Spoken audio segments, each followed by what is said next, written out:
Այս կանայք սիրում են համակարգչային խաղեր։ Սան Ֆրանցիսկոյում կայացած Intel նախագծողների համաժողովին նրանք ծանոթացել են այլ կին խաղացողների հետ։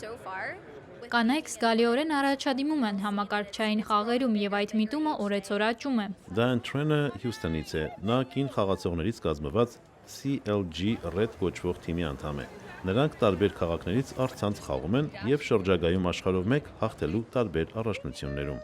Մոնտրեալից Ստեֆանի Հարվեը թիմի ավագն է, նա այս խաղերը սպորտաձևի հետ է համեմատում։ Մենք պարապում ենք, ունենք թիմ, մարզիչներ, անձնակազմ, հովանավորներ, մասնակցում ենք տարբեր լիգաների, պաշտոնական հանդիպումների, մրցաշարերի, ունենք երկրպագուներ, ամեն ինչ ինչպես սպորտում է։ Թիմը խաղում է Counter-Strike կոչվող մարտական խաղ եւ ունի հազարավոր երկրպագուներ, ովքեր հետևում են նրանց խաղերը Twitch կայքում եւ YouTube-ում։ Այս բնագավառի հետազոտողի խոսքերով, չնայած թվային խաղերի ոլորտում արկա սեռական խտրականությանը, կանայք մեծ հաջողությունների են հասնում այս սպորտաձևում, որտեղ գերիշխում են տղամարդիկ։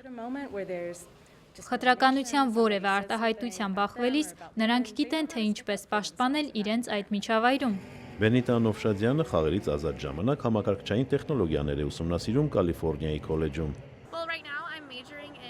Այժմ ես մասնագիտանում եմ տեղեկատվական տեխնոլոգիաների բնագավառում, հուսով եմ կրթությունս կօգնի դիմակայել խաղային արդյունաբերության սաստիկ մրցակցությանը։